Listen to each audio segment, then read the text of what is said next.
against him. See? In other words, I opened up, I allowed you to come in and affect different things around his life, and look at him. He's still maintaining his faith, his integrity.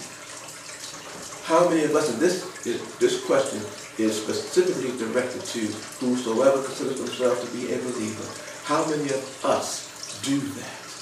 In other words, in spite of the calamities, because sometimes what the Creator does, He allows the calamities to occur in our lives just to see whether or not we will maintain our faith to Him.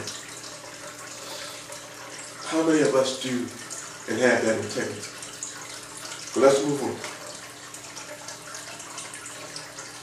Verse 4. And Pashatan answered Yahweh and said, skin for skin, yea, all that a man hath will he give for his life.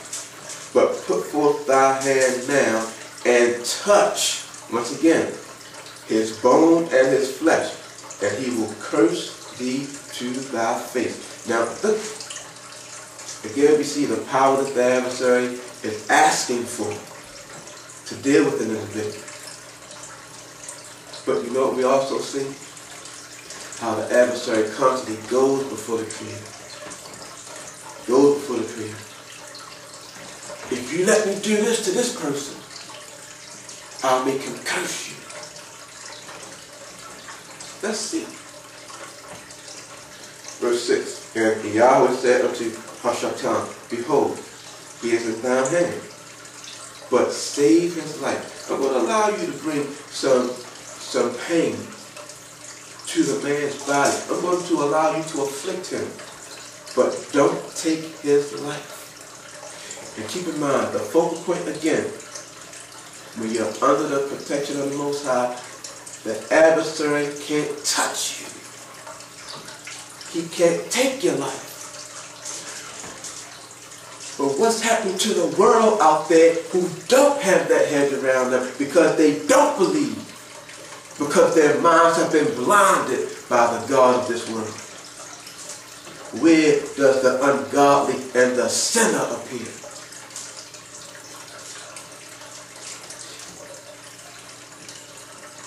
Verse 7. So went Pashatan forth from the presence of Yahweh, and smote Iyov with sore boils from the sole of his foot unto his crown.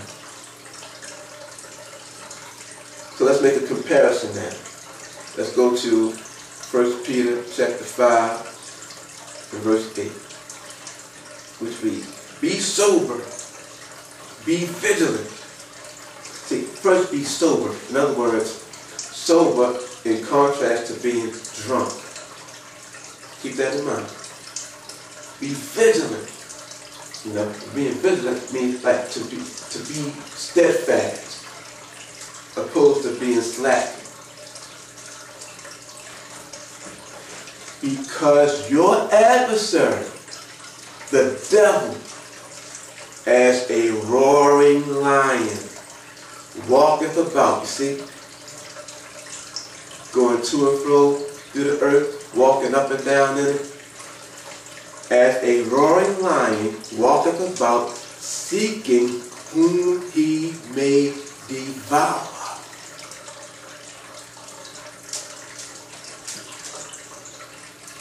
Now we got to ask the question. How does the adversary devour humanity? So let's go to Luke chapter 22 and read verse 31.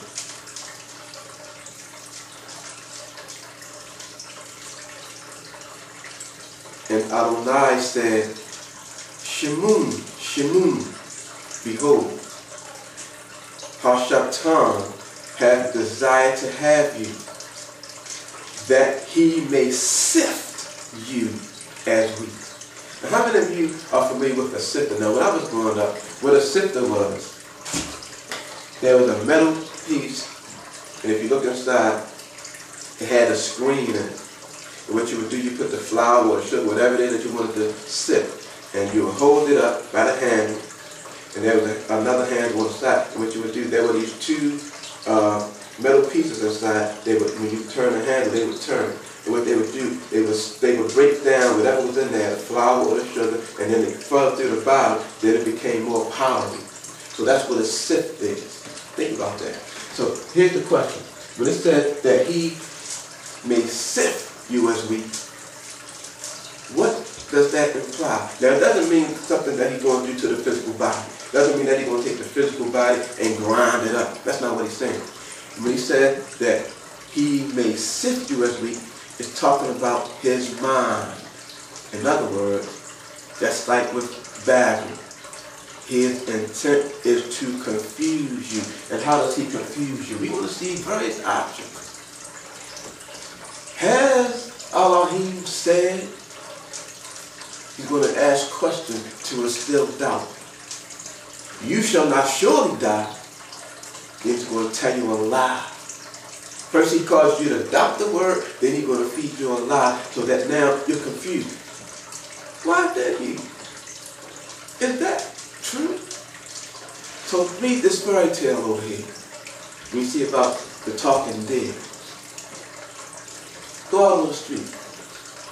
Go in the wilderness, in the forest. Try to talk to a dead. That dead don't talk. Just how it's just a fictional book. It's not real. So when you come to the word and you read about the talking snake, that they say, that's not real. So what you've just done, you have doubted the word. So if you don't believe that's the word, why should you keep the Sabbath?